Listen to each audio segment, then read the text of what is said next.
The emergency session of the Galactic Council had been called only 7 times in the past millennium. Ambassador Tith of the Krellan hegemony stared at the holographic display floating above the central podium, his 4 eyes blinking in disbelief. At the impossible data streaming across the luminescent surface. "Confirm these readings," demanded High Chancellor Vex, her crystalline voice carrying the authority of 300 civilized worlds. The assembled representatives from 47 species shifted nervously in their specialized atmospheric chambers, each one designed to accommodate their unique physiological needs. Dr. Lorne, the Council's chief xenobiologist, manipulated the display with trembling appendages. "The readings are accurate, Chancellor. Survey probe Alpha 97 detected evidence of industrial civilization across an entire star system. The electromagnetic signatures are consistent with a spacefaring species that has achieved interplanetary colonization." "That's impossible," interjected General Koss, his armored carapace clicking against his seat. "The star system in question orbits Sol 3. Our long-range scans classified that world as uninhabitable over 2 centuries ago. Class 12 Deathworld status, the highest possible rating." The hologram shifted, displaying a blue-green marble suspended in the void. Despite its deceptively beautiful appearance, every being in the chamber knew what the classification meant. Class 12 Deathworld, a planet so hostile that even the most adaptable species in known space wouldn't survive a single rotation on its surface. "The atmospheric composition alone should have prevented complex life," Dr. Lorne continued, his voice growing more incredulous with each word. 21% oxygen, a concentration that would ignite most organic compounds. The gravity is nearly twice standard galactic norm. The planet experiences violent weather systems that would shred our strongest hulls, tectonic instability that regularly devastates entire continents, and temperature variations that swing from freezing to lethal heat across vast regions. Ambassador Tith leaned forward in his chamber, his diplomatic training warring with his growing dread. "You're telling us that not only did life evolve on this nightmare world, but it achieved sapience in space travel. That's not the worst part," Dr. Lorne replied, manipulating the display to show detailed surface scans. "The species appears to have originated in one of the planet's most hostile regions, area where massive predators roam freely, where the very plants have evolved toxins that could kill most galactic species, and where natural disasters occur with terrifying frequency." The chamber fell silent except for the soft humming of life support systems. Every representative understood the implications. If a species could not only survive but thrive on such a world, what would they be capable of when they encountered the relatively gentle environments that most galactic civilizations called home? High Chancellor Vex's voice cut through the silence like a blade. "What do we know about these ... humans?" Dr. Lorne's display shifted again, showing fragmentary data intercepted from their communications. "Preliminary analysis suggests they call themselves humans. They appear to be bipedal, carbon-based life forms with remarkable genetic diversity. Their technology is primitive by our standards, but advancing at an unprecedented rate. Most concerning is their expansion pattern." The hologram now showed the Sol system in detail, with bright points of light indicating human presence. In less than 1 century, they've established permanent colonies on 3 worlds within their system, including their planet's own satellite, a barren rock with no atmosphere and lethal radiation exposure. General Koss's mandibles clicked nervously. "They colonized a dead moon?" "Not only colonized it, they're using it as a launching point for further expansion. Our probes detected construction of what appears to be a massive orbital facility. If our projections are correct, they'll achieve interstellar capability within the next 50 years. Every great journey starts with a few brave explorers." Sci-fi. Stellar conflict is just beginning, and your support means everything. If you're hungry for HFY, battles and tales of human valor against alien might, hit subscribe. It's free, and it helps us bring these front lines to you. The weight of that realization settled over the chamber like a suffocating blanket. A death world. Species forged in an environment that would be lethal to most galactic citizens was about to venture into the stars. "What are your recommendations?" Chancellor Vex asked, though her tone suggested she already knew the answer wouldn't be pleasant. Doctor. Lorne hesitated before responding. Based on their rate of technological advancement and their apparent disregard for environmental hazards that would paralyze other species, I believe we have two options: establish immediate diplomatic contact to gauge their intentions, or begin preparing defensive measures for the day they inevitably expand beyond their home system. Ambassador Tith felt his protective coloring shift to deeper hues of anxiety. In his 3 centuries of diplomatic service, he had never encountered a situation quite like this. Every species the Council had contacted had evolved on relatively hospitable worlds, developing in environments that fostered cooperation and peaceful expansion. But these humans were different. They were the children of a world that had tried to kill them every day of their existence, and somehow, impossibly, they had not just survived, they had conquered it. The diplomatic vessel Harmony's Dream approached the edge of the Sol system with unprecedented caution. Captain Wren had commanded first contact missions for over 40 years, but never had his ship carried such a diverse array of defensive systems.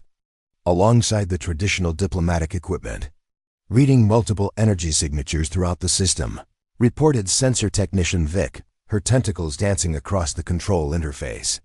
They've got installations on at least 6 different celestial bodies, including several asteroid mining operations. Captain Wren studied the tactical display with growing amazement. Most species took centuries to achieve such system-wide presence after developing spaceflight. These humans had done it in decades. "Incoming transmission," announced communications. "Officer Dale. They're using multiple frequency bands simultaneously. Remarkably sophisticated for such a young species." The main screen flickered to life, revealing the first human face any of them had ever seen. Captain Wren's immediate impression was one of fragility. The being appeared to have thin skin, small stature, and only 2 eyes.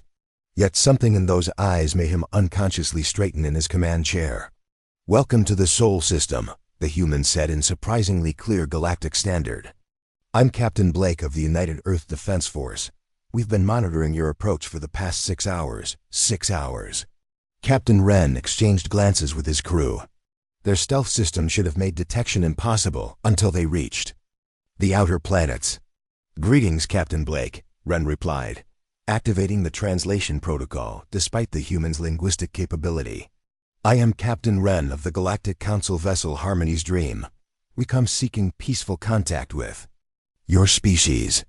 The human's expression shifted, a curious upward curve of the mouth that their xenocultural database identified as a smile. "We appreciate that, Captain Wren. Would you be willing to meet at our orbital station around Luna? We've prepared appropriate atmospheric accommodations for your crew." The ease with which the human had identified their environmental needs was another surprise. It suggested either remarkable deductive capabilities or intelligence-gathering methods they hadn't detected. 3 hours later, Captain Wren found himself in what the humans called a diplomatic suite aboard their lunar station.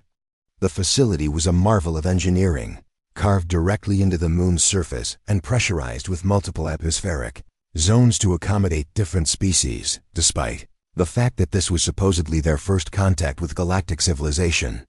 "Impressive facility," admitted Ambassador Tith, who had insisted on joining the mission. "How did you know to prepare for our environmental requirements?" Captain Blake, who appeared to be middle-aged by human standards, gestured to a wall display showing various atmospheric compositions. "We've been listening to galactic communications for about 15 years. Started as soon as we figured out the basic frequency patterns. We've learned quite a bit about Council protocols and member species requirements." Dr. Lorne nearly choked on his respiratory fluid. "You've been monitoring our communications for 15 years? "Only the public channels," Blake assured him with what might have been amusement. "We're not in the habit of espionage during first contact situations." "Well, not usually." The casual admission that espionage was even a consideration sent a chill through the diplomatic party. Most species approached galactic civilization with a mixture of awe and eagerness to join. These humans seemed to be evaluating the Council as much as the Council was evaluating them. "Tell us about your world," Ambassador Tith requested, hoping to steer the conversation towards safer ground. Our surveys indicated it was challenging. Captain Blake's smile widened. Earth? Challenging is one word for it. Average surface temperature varies by about 80 degrees Celsius depending on location and season. We've got storms that generate winds over 300 kilometers per hour, geological activity that can level entire cities, and enough natural toxins to stock a chemical warfare laboratory. He spoke of these planetary horrors as casually as describing a pleasant afternoon. How did your species survive such conditions? Dr. Lorne asked, his scientific curiosity overriding diplomatic protocol. We adapted, Blake replied simply. When the environment tries to kill you every day, you either get better at staying alive or you don't stay alive at all. Turns out humans are pretty good at the first option. Ambassador Tiff noticed that Blake had avoided mentioning what happened to the humans who weren't good at staying alive. The implication hung in the air like a toxic cloud. We're curious about your expansion into space, Captain Wren interjected. Our records show remarkable progress in a short time frame. Space is actually easier than Earth in most ways, Blake explained.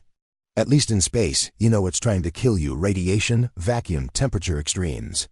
On Earth, we deal with all that, plus predators, diseases, natural disasters, and plants that evolved to be poisonous just to spite herbivores. The casual way he described the vacuum of space as easier than his homeworld was perhaps the most disturbing thing any of them had heard yet. 6 months after first contact, the worst fears of the Galactic Council materialized in the form of a priority alert that sent shockwaves through 47 member worlds. The Vortex swarm had been detected moving toward the Outer Rim territories. Migration pattern that occurred roughly every 50 years and inevitably resulted in the complete extinction of any species unfortunate enough to be in their path. Hi. Chancellor Vex convened an emergency session within hours of receiving the news. The assembled representatives looked even more grim than usual as Dr. Lorne updated them on the situation. The Vorthak fleet consists of approximately 300 bioships, each capable of consuming an entire planet's biomass within days. He reported, the holographic display showing massive, organic vessels that resembled predatory sea creatures more than traditional spacecraft. Their projected course will take them directly through 12 inhabited systems, including the Sol system. General Koss leaned forward in his command chair. What's our standard evacuation timeline for threatened species? Minimum 6 months. For complete population relocation, replied Ambassador Tiff.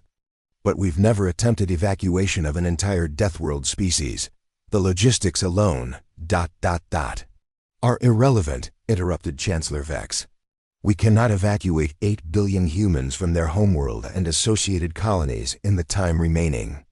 The Vorthak will reach Sol system in approximately 4 months. A heavy silence settled over the chamber. Everyone understood what this meant. They were about to witness the extinction of the most unique species they had ever encountered. Have we informed the humans of the threat? Asked Captain Wren, who had maintained regular contact with Earth since first contact. Dr. Lorne nodded grimly. Captain Blake received the full briefing yesterday. The human government requested all available data on Vorthak biology, tactics, and previous encounters. Any requests for evacuation assistance? Inquired General Koss. No, Dr. Lorne replied, his confusion evident. They thanked us for the warning and said they would handle the situation. When pressed for details, Captain Blake said they were making preparations and would be in touch. Ambassador Tiff's protective coloring shifted to deep purple with anxiety. They can't possibly be planning to fight the Vorthak. Even our most advanced military forces have never successfully engaged them in direct combat. Perhaps they simply don't understand the magnitude of the threat, suggested General Koss, though his tone lacked conviction. The holographic display shifted to show the Sol system, now marked with ominous red trajectory lines indicating the Vorthak's approach. Every representative stared at the image, knowing they were looking at the site of humanity's impending destruction. 3 weeks later, long-range sensors detected the first signs of unusual activity in the Sol system. Dr. Lorne's initial report to the Council was filled with scientific bewilderment. The humans appear to be constructing something in the outer system, beyond their furthest planetary colony. The energy signatures are unlike anything in our technological database. Weapons? Asked General Koss hopefully. Unknown. The construction pattern doesn't match any known military architecture. They're using materials harvested from asteroids, but they're assembling them into structures that seem to move. Chancellor Vex's crystalline form flickered with agitation. Move how? The structures appear to be capable of repositioning themselves throughout the system. They're not ships in any traditional sense. They're more like mobile space stations, but built for purposes we can't identify. 2 weeks before the projected Vorthok arrival, Captain Blake contacted the Council directly. "We wanted to thank you for the early warning," he said, his image appearing calm and collected despite the approaching apocalypse. "We've completed our preparations and wanted to extend an invitation for Council observers to witness the encounter." Ambassador Tith couldn't contain his disbelief. "Captain Blake, you cannot possibly be planning to engage the Vorthok in combat. They've consumed entire civilizations." Blake's expression remained unchanged. "We appreciate your concern, Ambassador. But Earth has been trying to kill us for about 300,000 years, and we're still here. We've learned a few things about dealing with existential threats." "The Vorthok aren't like your planetary predators," General Koss interjected. "They're a spaceborne species that has evolved specifically to consume other life forms. They've never been defeated." "Well," Blake replied with that unsettling human smile, "there's a first time for everything." The transmission ended, leaving the Council representatives staring at a blank screen and contemplating the imminent extinction of the most fascinating species they had ever encountered. The Council observation vessel Silent Witness maintained position at the edge of the Sol system, its sensors recording everything as the Vorthok swarm approached. Captain Wren commanded the mission, but the ship carried representatives from every major Council military force, all of them present to document what they assumed would be humanity's final stand. "Vorthok bioships entering outer system perimeter," reported sensor technician Vic, her voice tight with professional control despite the horror they were about to witness. 312 individual vessels, ranging from frigate class to dreadnought equivalents. The main display showed the approaching swarm, a writhing mass of organic ships that looked like deep-sea nightmares given form and thrust into the void. Each bioship pulsed with bioluminescent patterns that served as both communication and intimidation displays. "Any sign of human defensive response?" asked General Koss, who had insisted on observing the encounter personally. "Negative," Vic replied. "No energy weapons charging, no defensive formations, no movement from their orbital installations." Ambassador Tith studied the tactical display with growing dread. Perhaps they've abandoned the system after all. It would be the logical response. That's when Captain Blake's voice crackled over the communication system. "Council observers. This is Sol Defense Command. We're about to begin operations. You might want to adjust your sensor arrays for maximum resolution." Before anyone could respond, the sensors detected massive energy buildups throughout the Sol system. But the signatures weren't coming from weapons. They were coming from the mysterious mobile structures the humans had been constructing. "What in the void are they doing?" muttered General Koss. The answer came in the form of the most audacious military tactic any of them had ever witnessed. The mobile structures, which they now realized were massive gravitational manipulation devices, began altering the orbital mechanics of asteroids throughout the system. They're hurting asteroids," Dr. Lorne whispered in amazement. "They're using gravitational fields to redirect asteroid trajectories directly into the Vorthok formation." But that was only the beginning. As the first wave of redirected asteroids impacted the bioships, the humans revealed the true scope of their preparation. Each asteroid had been hollowed out and packed with what appeared to be modified mining charges, creating devastating kinetic weapons that could punch through even Vorthok bioarmor. "Impossible," breathed General Koss. "They're using their entire asteroid belt as ammunition." The Vorthok, for the first time in recorded history, found themselves under effective attack. Their bioships began evasive maneuvers, but the humans had anticipated this. More gravitational manipulation devices activated, creating gravity wells. That trap damaged Vorthok vessels in predictable flight paths. Then came the second phase of humanity's response. And it was even more terrifying than the first. "Reading massive atmospheric venting from the human homeworld," reported Vic, her voice filled with disbelief. "They single quotes read ... They're releasing something into space." The something turned out to be clouds of genetically modified bacteria, Earth. Bacteria that had been engineered to survive in vacuum and consume the specific organic compounds that comprised Vorthak bioships. The humans had literally weaponized their planet's most basic life forms. Captain Blake's voice returned, calm as ever. "The bacteria are based on extremophiles from our oceanic thermal vents. They've been modified to find Vorthak biomatter quite nutritious. As the bacterial clouds reached the damaged Vorthak vessels, the bioships began to literally dissolve. The sight was so horrifying that several council observers had to leave their stations, but the humans weren't finished. Phase 3 revealed why they had been so confident about their chances. Reading energy buildups from the human lunar installations," Vic reported, her voice now tinged with awe rather than horror. "They're launching something." The something was a fleet of ships unlike anything in galactic records. Each vessel appeared to be a hybrid of traditional spacecraft and biological organism, but these weren't Vorthak bioships. These were human bioships, grown using captured Vorthak genetic material and enhanced with human technology. "They reverse-engineered Vorthak biotechnology," Dr. Lorne said, his scientific mind reeling. "In 6 months, they analyzed, understood, and improved upon evolutionary developments that took the Vorthak millions of years to achieve." The human bioships moved through space with predatory grace, hunting down fleeing Vorthak vessels with ruthless efficiency. But what made this sight truly terrifying was the coordination. The human bioships moved with pack tactics, surrounding and overwhelming their prey in patterns that spoke of predatory intelligence refined over millions of years of evolution. "How?" whispered Ambassador Tith. "How did they develop such tactics?" Captain Blake's voice answered as if he had heard the question. "Earth has excellent teachers when it comes to predatory behavior. We've been studying pack hunters for quite some time. Within 6 hours, the Vorthak swarm, the apex predator species that had terrorized the galaxy for millennia, was completely destroyed. Not a single bioship escaped the Sol system." The aftermath of what historians would later call the Sol system engagement sent shockwaves throughout galactic civilization that continued reverberating for months.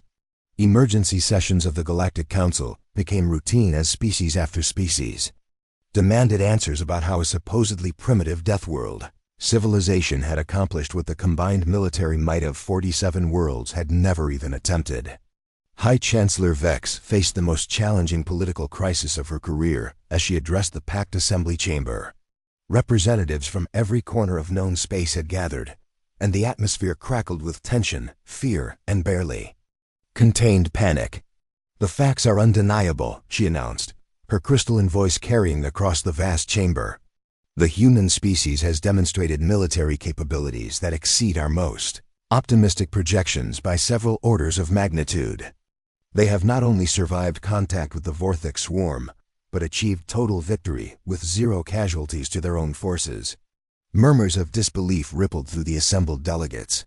General Koss stepped forward to address the chamber, his armor gleaming under the artificial lights. "Our analysis teams have spent the past 2 months studying sensor data from the engagement. The humans employed tactics that combined gravitational manipulation, biological warfare, kinetic bombardment, and reverse-engineered biotechnology in a coordinated assault that suggests military planning capabilities far beyond what we initially assessed." Ambassador Tith raised himself in his environmental chamber. "What are the implications for galactic security? If one Deathworld species can achieve such overwhelming superiority, what does this mean for the balance of power among council members?" The question everyone had been avoiding was finally spoken aloud. For centuries, the Galactic Council had maintained peace through a careful balance of technological and military capabilities among member species. The sudden emergence of humanity as the dominant military force threatened to upset that balance entirely. Dr. Lorne activated the central holographic display, showing detailed analysis of human tactics during the engagement. Perhaps most concerning, is the speed with which they adapted Vorthic biotechnology to their own purposes. This suggests not just technological capability, but a fundamental approach to problem-solving that treats any challenge as an opportunity for advancement. "What do we know about their current activities?" demanded Chancellor Vex. "They've expanded their operations throughout their home system and have begun construction of what appears to be an interstellar exploration fleet," Dr. Lauren replied. "Captain Blake has also requested formal council membership status for humanity." The chamber erupted in chaos. Dozens of species began talking simultaneously, their various forms of communication creating a cacophony of sounds, electromagnetic pulses, and chemical signals that overwhelmed the translation systems. Chancellor Vex restored order with effort. "Captain Blake is requesting an audience with the full council assembly. Given the circumstances, I believe we have little choice but to grant this request."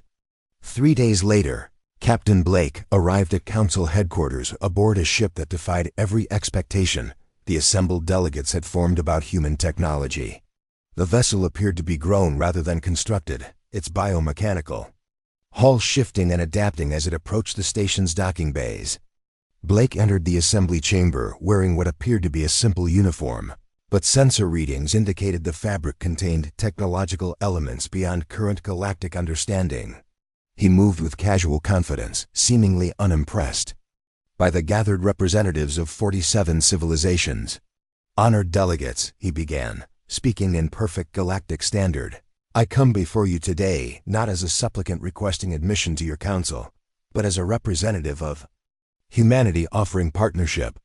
The distinction was not lost on anyone present.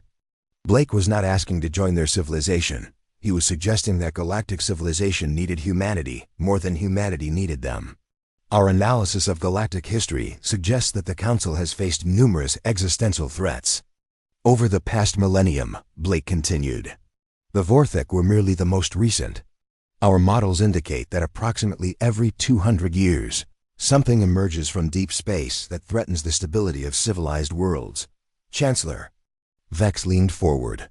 "What are you proposing, Captain Blake?" "Earth offers to serve as the Council's primary defense force. Our world has spent millions of years teaching us how to survive against impossible odds, how to adapt to any threat, and how to turn disadvantage into victory.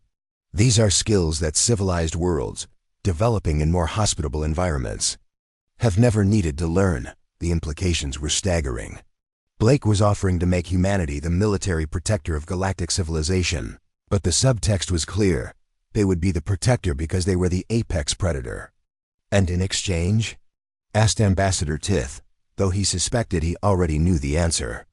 Blake's smile carried undertones that made several delegates shift uncomfortably in their seats. "Full council membership, unrestricted access to galactic technology databases, and the freedom to establish human colonies throughout council space.